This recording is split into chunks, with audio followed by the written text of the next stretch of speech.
प्यारे रानीबाग के निवासियों, दिल्ली वासियों और भारतवासियों, आपको सच्चा नमन। आज हमारे साथ यहाँ रानीबाग वार्ड नंबर 60 में, जैसे आपको पता है 4 दिसंबर को एमसीडी का चुनाव है। हमारे साथ हमारे भाई उमेश सिंह और कल्लू भी ने कहते हैं, ये ऋषि नगर में रहते हैं, बहुत पुराना इनका परिवार है, शिव मंदिर के साथ में, सैनिक गेट नंबर 1 के सामने। ये आज इन्होंने 2 बातों पर हमसे चर्चा करी है और ये बात अपनी सरकार तक पहुँचाना चाहते हैं। एक तो विकलांग के सर्टिफिकेट के लिए इन्होंने बात बताई है, ये भी और इनकी बच्चे भी विकलांग का सर्टिफिकेट के लिए परेशान है। दूसरा, इन्होंने एक पेंशन की बात बोली है। आगे हम इनसे और बाद में जुड़ेंगे। पहले मैं इनसे पूछना चाहता हूँ, ये जो विकलांग सर्टिफिकेट है, क्या समस्या क्या आपकी है? जो हैंडीकैप सर्टिफिकेट है 2 जगह बढ़ते हैं, 3 जगह, अम्बेडकर और पागलखाना और राम लोहिया। ये अम्बेडकर रोनी, हाँ, और पागलखाना कहाँ है? पागलखाना सादरा। अच्छा। और तीसरा बनता है राम लोहिया। अच्छा, राम मनोहर लोहिया, ठीक है ना। वहाँ इतनी भीड़ होती है कि आदमी पागल हो जाता है, ठीक है ना जी। घर के नज़दीक है, जब हॉस्पिटल में जब सारे सर्टिफिकेट कर रखा है, इनका मेंटल मन बुद्धि का क्यों नहीं करते उस जगह पे? तो ये भी उस जगह पे होना चाहिए। जैसे जो हैंडीकैप बच्चे हैं, उनका जो पैसा जमा होता है पेंशन का, उसका 2% ब्याज मिलता है, और सीनियर जन को 8% ब्याज है। जिन्होंने जिंदगी काट ली है उनके लिए तो 8%, जिनकी जिंदगी है उनका 3% ब्याज मिल रहा है। इनका भी 8% होना चाहिए, इसलिए गवर्नमेंट को इसलिए सोच नहीं रही है इनके बारे में। ये इनका भी 8% हो जाए ब्याज, तो ये आगे इनकी जिंदगी चल सकती है। तो एक पहली बात के ऊपर आते हैं, जो तुमने विकलांग सर्टिफिकेट की बात करी कि 3 जगह दिल्ली में केंद्र है, इसको कैसे अप्लाई करते हो आप लोग? क्या वहाँ जाके अप्लाई होता है या ऑनलाइन होता है? बहुत जगह तो ऑनलाइन है आजकल तो, और पहले तो ऑनलाइन नहीं था। वैसे जाके ओपीडी में बात करनी होती है, ओपीडी में दिखाना पड़ता है, उसके बाद वो डेट देते हैं, डेट देने के बाद वो बुलाते हैं। अंदाजा कितना टाइम लग जाता है एक सर्टिफिकेट बनाने में? किसी हॉस्पिटल में तो 1 महीना भी लग जाता है, किसी में 2 महीने में, किसी 15 दिन में भी हो जाता है। कितने चक्कर काटने पड़ते हैं? चक्कर तो 5-6 चक्कर काटने पड़ते हैं। कितना पैसा देना पड़ता है फीस का? निःशुल्क है ये सर्टिफिकेट बनाने का खर्चा? निःशुल्क है या फीस भी देनी पड़ती है? फीस कोई नहीं है, फ्री होता है। वो फ्री होता है? फ्री होता है। तो कोई रिश्वत वगैरह किसी को? रिश्वत वगैरह कोई नहीं है, फ्री बनता है। और ये है कि दिक्कत होती है बार बार जाने में, बस। जैसे अब ऑल इंडिया मेडिकल में वहाँ बढ़िया सिस्टम है, 6 महीने में 1 बार बुलाते हो, जिस दिन ओपीडी उस दिन, और जिस दिन बढ़ता है उस दिन। ये 5-6 बार किस लिए बुलाते हैं हमको? भाई यही दिखाने के लिए, बच्चे के लिए, बारे में कागज़ के लिए जमा कराना, अपना वो ले आओ, ये ले आओ, दुनिया भर के लफड़े हैं।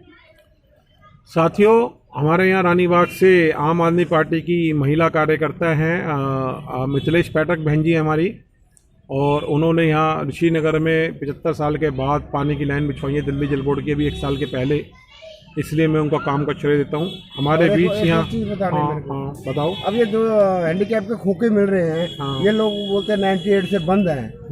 मेरे को तो नहीं लगता 98 से बंद है। आज तक यहाँ संतनगर चौक पे लगा है, अभी भी मिल रहा है। तय बेचारी को हैंडीकैप खोखा मिल रहा है, वो तय बेचारी को हैंडीकैप खोखा क्यों इसलिए दे रही है? जो उसके हाथ पैर काम कर रहे हैं, बोल रहा है, चल रहा है, तो उसके लिए हैंडीकैप खोखा क्यों मिल रहा है तय बेचारी वालों को? और जो हैंडीकैप उनको आज तक खोखा नहीं मिल रहा है।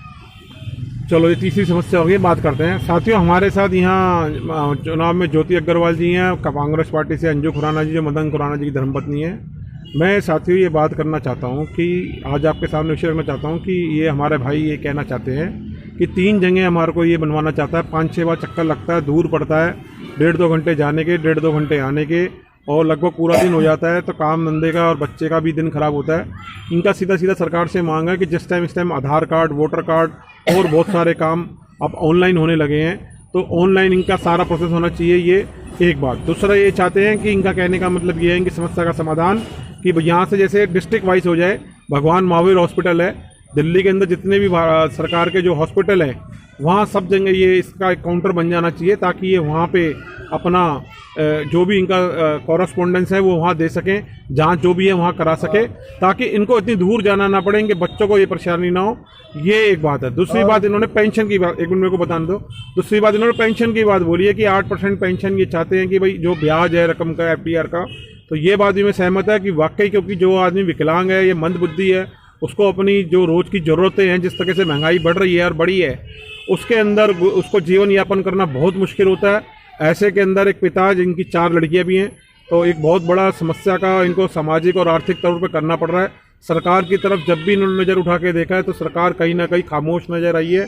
यहाँ के जो रानी बाग के जनप्रतिनिधि हैं उनसे भी ये कई बार मिले हैं, लेकिन उनसे कभी कोई इनको किसी किस्म की मदद मिली नहीं, क्योंकि इनके पास कोई बड़ी सिफारिश नहीं है। किसी नेता एमएलए एमपी को ये नहीं जानते, किसी बड़े आदमी को ये नहीं जानते। इसकी वजह से इनको हर कदम के ऊपर इनके बच्चों को परेशानी का सामना करना पड़ा है। तीसरी बात आपने अभी जो लास्ट के अंदर बताई थी, वो क्या बताई थी अभी आपने? अभी एक लास्ट समस्या और भी बताई थी आपने, कुछ 3 बात बताई थी ना इन्होंने। अभी लास्ट में आप कुछ और बात ही बता रहे थे, वो खोखे वाली बात। खोखे वाली। दूसरा ये चाहते हैं कि फुटपाथ के ऊपर भी संतनगर चौक पे खोखा लगा दिया गया है। पता नहीं किसने और कहाँ से लगाया गया है। ये अभी पता चला है कि कांग्रेस के पूर्व पार्षद का उसमें वो है और वो रोल है उसके अंदर, और वो लगा है खोखा। तो इनका कहने का मतलब ये है कि ये हैंडीकैप कोटे हैं, सरकार के पास ऑनलाइन इनका डाटा होना चाहिए और इस तरह की अगर कोई मदद सरकारी मिल जाए। क्योंकि खोखा कोई ऐसी चीज़ तो है नहीं कि कोई सरकार इनको प्रॉपर्टी दे रही है। सरकार इनको रोजी रोटी कमाने का, व्यवसाय का, आत्मनिर्भर होने का एक मौका दे रही है। हमारे देश के प्रधानमंत्री श्री नरेंद्र मोदी जी भी ये प्रयास करते रहे हैं। अभी 3024 फ्लैट उन्होंने दिए हैं, जहाँ जगह जहाँ झपड़ी मकान। वहीं इनका भी ये है कि रानी बाग में इतनी जगह पड़ी है, संतनगर चौक से आप आगे चले जाओ, जिसको यहाँ का लैंड माफिया कब्जाने की कोशिश कर रहा है पिछले 10 साल से। तो इन लोगों की सुनवाई होनी चाहिए। इनको कहीं ना कहीं या तो रियायती दरों पर 10-20 हज़ार 25 हज़ार की रकम पे अगर मिल जाए तो इनका जीवन यापन हो सके, इनकी बच्चों की शादी हो सके। क्योंकि अगर ये स्वरोजगार हो जाएंगे, वहाँ खोखे से 1000, 1200, 800 रुपये कमा लेंगे रोज़ की ज़रूरतों के लिए, तो देश को भी टैक्स मिल सकेगा, उसका भी जीवन यापन हो सकेगा। तो अच्छी बात है। मैं ये सोचता हूँ कि इसका भी सहमत है। मैं ये 3 विषय इस चुनाव में भरपूर तरीके से उठाऊंगा और मैं ये चाहूँगा कि इन तीनों पार्टियों के जनप्रतिनिधि ये मुद्दा अपनी अपनी पार्टी के अध्यक्ष को जरूर बताएं। भारतीय जनता पार्टी जेपी नड्डा जी साहब तक पहुँचाएँ, जो कांग्रेस पार्टी के लोग हैं वो अनिल चौधरी जी को बताएं, और जो बीजेपी के ये आम आदमी पार्टी के लोग हैं ये मनीष सिसोदिया केजरीवाल जी तक के रूप है। मिथिलेश बहन जी जो कि क्लस्टर से बहुत जुड़ी हुई हैं, क्लस्टर में उनकी बहुत अच्छी पकड़ है, मिडिल क्लास लोगों से उनकी अच्छी पकड़ है ऋषिनगर में। तो इसलिए मैं खासतौर से मिथिलेश पाठक जी बहन जी से कहूँगा कि वो जरूर इस बात को उठाएं, रखें। और क्या कहना चाहते हो? एमसीडी मैंने अप्लाई किया था खोखे के लिए 2010 में। ठीक है, अब वो सेक्टर 5 में किया था और मेरे को रिसीप्ट दे रखी है। अब वो जो उनका जोन अब लांस रोड में आ गया है, मैं वहाँ पूछने गया था। वो कहते हैं जी आपको हेडक्वार्टर में एप्लीकेशन देनी चाहिए थी। जब मेरे को हेडक्वार्टर एप्लीकेशन देनी थी तो उन्होंने सेक्टर 5 वाले ने से रिसीप्ट लिया क्यों, मेरे से कागज़ लिए क्यों? वो कागज़ मेरे को, मैं वहाँ जाता तो मेरा कुछ फ़ायदा होता। अब मेरे को 10-15 साल यहाँ जमा हुए। समस्या का समाधान ये है कि अगर आपका ये काम भी ऑनलाइन हो जाता, जो कि सरकार डिजिटल वो आ रही है, डिजिटल पेपरलेस का अपनी करेंसी के लिए सरकार प्रयास कर रही है, तो ये बात तुम्हारी सही है। हम प्रयास करेंगे। भारतीय जनता पार्टी की यहाँ से उम्मीदवार हैं ज्योति अग्रवाल जी, पहले पार्षद हैं, जो उनसे जरूर प्रयास करेंगे कि वो इसके ऊपर जरूर सोचें। विषय मुद्दे बहुत हैं इस पार्क में जुड़े हुए। अभी सामने देख सकते हो कि कुछ काम वाली हमारी बहनें बैठी हुई हैं, इनकी बच्चे बैठी हुए हैं। इनके विषय भी हम उठाना चाहेंगे अगली वीडियो के अंदर। ऐसी और बहुत समस्याएं हमारे पीछे ये हीरालाल भाई भी खड़े हुए हैं जो कि प्रेस का काम करते हैं और 30-32 साल से कुछ लोग इनको यहाँ से उजाड़ना चाहते हैं। इनके साथ बहुत सारे प्रेस वाले हैं। तो अभी और भी बातें आपके साथ करते रहेंगे और इसी के साथ सब देते हैं। जय हिंद, जय भारत। और ये आज 15-11-22 को हम इनके साथ जुड़े हैं और ये बातें आज इन सब तक पहुँचाएँगे।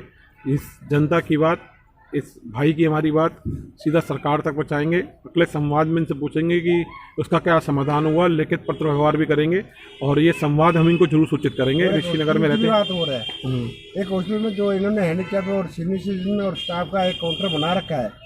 ठीक है, सीनियर सिटीजन का तो आधार कार्ड से मान लेते हैं। मान लें जो अभी गवर्नमेंट ने यूआईडी कार्ड अप्लाई किया है, मान लें जिसने अप्लाई किया साल भर से उसको नहीं बना, तो ये दवाई का पर्चे पे मोहर नहीं मारते हैं और ना ही वो कार्ड बना के देते हैं। बोले यूआईडी कार्ड दिखाओ आपको, तब हम यहाँ पर इनको लेंगे, नहीं तो नहीं लेंगे। अगली कड़ी में इसके बारे में विस्तार से। मेरे पास हैंडीकैप सर्टिफिकेट है, उसको माना नहीं मानते लोग। आप ऋषिनगर में कब से रह रहे हो? तो मेरे को हो गया आज 50-60 साल होने को जा रहे थे। 60 साल? हाँ जी। तो आपने यहाँ देखा कि कभी की जो यहाँ गली के अंदर पानी की पाइपलाइन नहीं थी दिल्ली जल बोर्ड की, इसका क्या कारण था, क्यों नहीं हुई यहाँ पे इतने टाइम? अब यहाँ तो राजनीति की हिसाब है, जिसकी ज़्यादा पावर है करवा लिया, जिसकी नहीं है तो छूट गया।